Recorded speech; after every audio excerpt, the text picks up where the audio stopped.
பாய் கட்டி போரடித்த அப்பன் சுப்பன் காணவில்லை.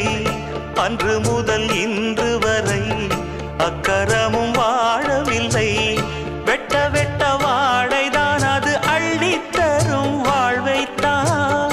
வெட்டி போட்ட மண்ணுதான் அதை கட்டி காத்தா பொண்ணுதான்.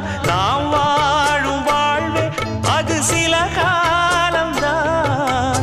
உறவோடு வாழ்ந்தா அது பூக்கோலம்தான். கெட்டாலும் பட்டாலும் உன் பேரன்தான். என்னடி ஞான பெண்ணே, உண்மை சொல்லடி ஞான பெண்ணே. நடந்தால் 2 அடி, இருந்தால் 4 அடி. நடந்தால் 2 அடி, இருந்தால் 4 அடி. படுத்தா